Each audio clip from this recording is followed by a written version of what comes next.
Lá para você que acompanha nosso portal de notícia, infelizmente, de vez em quando a gente está dando alguma notícia sobre crimes sexuais onde as vítimas são menores de idade. Eu estou aqui do lado da delegada Catiúcia Pinheiro, que é a delegada adjunta de repressão a crimes contra crianças e adolescentes aqui no Amapá. Obrigado por estar recebendo a gente aqui na delegacia. Em primeiro lugar, aqui no ranking de trabalho de vocês, aqui está em primeiro lugar o quê? São os crimes sexuais ou outro tipo de crime, doutora? Eu que agradeço a oportunidade de estar aqui divulgando o trabalho da Delegacia de Repressão a Crimes contra Crianças e Adolescentes, né, e de levar à população, né, alguns conhecimentos para reconhecer situações de violência contra a criança, né, e também informar canais de denúncias, né. Aqui na nossa delegacia, a principal demanda, as principais, né, é de maus tratos e de abusos sexuais contra crianças e adolescentes. O que vem primeiro? Crime sexual? Estupro. Crimes sexuais é ainda a maior demanda aqui da delegacia. Como é que chegam esses casos para vocês? Geralmente tem um telefone, o Disque 100, se eu não me engano. Exatamente. O Disque 100 é utilizado? É utilizado, inclusive o governo federal, ele divulga muito esse número. Teve uma operação no mês passado, mês de maio todinho, chamada Caminhos Seguros. Foi uma operação do Ministério da Justiça que ocorreu em todo o Brasil, em todos os estados e dentro de cada estado, em todos os municípios, durante todo o mês de maio. E nós fomos a todos os municípios, né? A operação esteve sob a coordenação da delegada Cássia, aqui, né? E eu e a delegada Clívia também participamos, né? E ele levou muito essa questão preventiva, né? Com palestras nas escolas, teve a parte repressiva também com cumprimento de mandados, mas foi principalmente a questão preventiva e da divulgação desse Disque 100. O Disque 100 é gratuito, né? É mantido pelo governo federal e chega para a gente a denúncia através do Disque 100.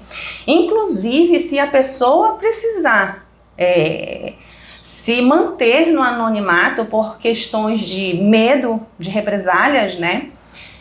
Medo por se sentir intimidado, pode fazer a denúncia anônima que nós daremos os tratamentos adequados. Pelo que eu já entendi de casos parecidos, assim, casos semelhantes, o depoimento da vítima ele é importante, né, ele tem um peso enorme, né, sobre outros elementos do inquérito, do processo. E quando a vítima é criança, e é muito criança, assim, tem advogado, tem casos em que a defesa, por exemplo, tenta desqualificar a criança, que ela pode estar confusa, que ela pode estar assim, enganada ou manipulada no depoimento dela, existe isso? Sim, nós temos perícia. Nós temos perícia técnica, inclusive, na nossa polícia técnica científica, temos peritas psicólogas que fazem testes, né, testes psicológicos para verificar se houve uma alienação parental, se é a imaginação da criança, se é uma memória implantada. Entendeu? O perito consegue definir isso com clareza. O perito faz e é muito difícil enganar. O perito é o quê? Né? Um psicólogo? Psicólogo, perito psicólogo. Uhum. Desde o início do ano nós temos agora peritos psicólogos também. E além dos peritos psicólogos, a gente conta também com o conselho tutelar, né? Que lá eles têm um acolhimento psicológico para casos de todas as violências contra a criança, né? E no caso também de violência sexual, eles emitem um relatório psicológico sobre o que a criança relatar espontaneamente, né? A criança não é obrigada a falar e ela só fala o que vier, né? E eles anotam tudo, né? Então tudo isso tem peso probatório dentro do processo. No inquérito, durante a investigação, vocês já conseguem separar o agressor, o abusador da criança, do menor? Vocês já conseguem dar essa proteção para a criança? O que nós fazemos? Geralmente, a maior parte dos abusos é cometida por pessoas de dentro da família, né? E hoje nós temos a Lei Henri Borel, né, que nos dá a possibilidade de fazer pedidos de medida de proteção para proteger essa criança, né? Para retirar do lar, do convívio do agressor, né? Uhum. E o Conselho Tutelar, de forma provisória também, né? ele consegue retirar de uma forma até mais imediata a criança logo e colocar sob os cuidados de um outro parente, né, para retirar daquela situação. Por exemplo, um padrasto. Infelizmente, tem casos em que a mãe fica do lado do marido, né, e contra a filha. É incrível, né? Mas acontece. Graças a Deus, não é... Assim? A criança não tá segura mesmo ficando com a mãe, né? Não, é retirada. A criança tem que ser retirada do convívio dessa mãe aí também. Leva para outro parente, leva para outro parente, né? Que pode e ser um pai biológico. Parente? Tem abrigo aqui? Abrigo. Tem abrigo. Aí é o abrigo, marnusa, né? Se for adolescente, né? É um abrigo do município, né? Ou é do estado? Né? É do município, da prefeitura. Da prefeitura. Isso. Quantas crianças a senhora acha que esse ano vocês já mandaram para lá? Um caso já? A gente manda todos os dias casos para o Conselho Tutelar. E daí a nossa relação com o Conselho Tutelar é muito estreita. A gente trabalha muito em parceria, né? Porque a nossa intenção é apurar os fatos da forma mais idônea, mais escorreita possível, né? E com imparcialidade, né, para trazer a verdade dos fatos para dentro do inquérito policial e também de proteger a criança, né, para retirar ela da situação de violência. E aí a gente conta com o Conselho Tutelar e com o Judiciário. Doutora, antigamente era muito comum ver moradores em situação de rua com as crianças também acompanhando. Agora está cada vez mais raro, mas de vez em quando a gente dá para ver, né? O pai que está na rua morando ali com a esposa e também com as crianças. E às vezes até por um estilo de vida, né? Por uma opção, né? Como é que vocês lidam com um caso assim? Essas situações ainda não chegaram para mim. Eu não sei se as outras delegadas têm tratado disso. Mas assim, à primeira vista é Conselho Tutelar, né? Para preservar ali de imediato a integridade física e psicológica da criança. No caso, é maus tratos, não deixa de ser maus tratos, né? Viver com a criança na rua. E a criança na rua, ela não tem higiene, não se alimenta direito. Então, tudo isso é assim, a finalidade precípua do Conselho Tutelar, né? Se não tiver uma família,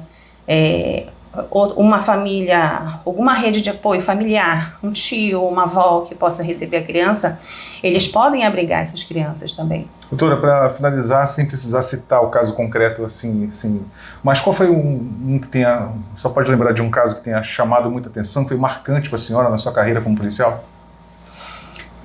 Tem vários. Aqueles que mais marcam é aqueles que a já criança... se emocionou com algum assim? Já. Aqueles em que a criança não tem rede de apoio nenhum.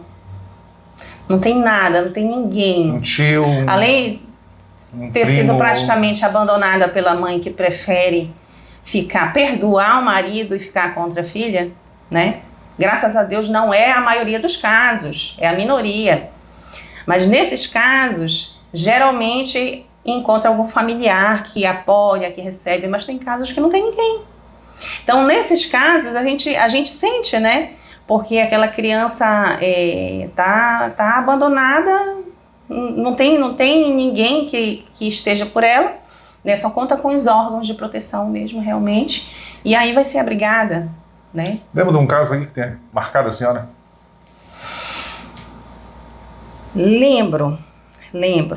Esse caso em específico, essa criança foi estuprada por 3 homens diferentes em uma comunidade aqui de Macapá, Lontra, acho que foi Lontra da Pedreira, 9 anos de idade, estuprada pelos 3, com conjunção carnal, consumada inclusive, e essa criança estava praticamente abandonada, porque estava viciada em cheirar óleo diesel, né?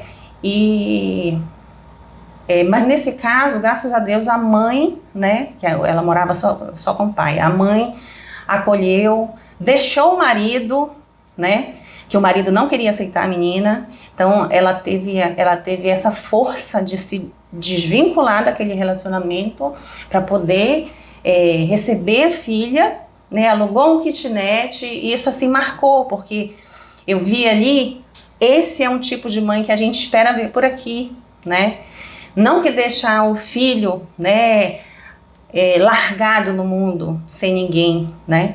Mas que teve coragem de deixar um relacionamento de anos para acolher a própria filha. Tem mãe que que fica entre denunciar o marido e ficar sem a proteção dele, o sustento dele. Exatamente. É isso, né? A gente tem a impressão de que o medo de passar necessidade é maior do que o amor pelo filho. Ok, doutora. Obrigado. Parabéns pelo seu trabalho aqui. Obrigada. A senhora e quantos delegados mais aqui? Somos três. A São três delegada delegados. Crívia, a delegada Cássia e eu. E os investigadores também que estão sempre no apoio de vocês. Sempre, todos os escrivães e agentes, a gente trabalha aqui muito unido, de forma assim, congruente, o mecanismo funciona muito bem. Todo mundo empenhado. A gente vem entender um pouco aqui do trabalho da DERCA, que é a Delegacia de Repressão a Crimes contra a Criança e o Adolescente, aqui na sala da doutora Catiúcia Pinheiro, que é a delegada adjunta aqui da DERCA. Obrigado mais uma vez. Eu que agradeço a oportunidade. Diz que 100. Diz que 100.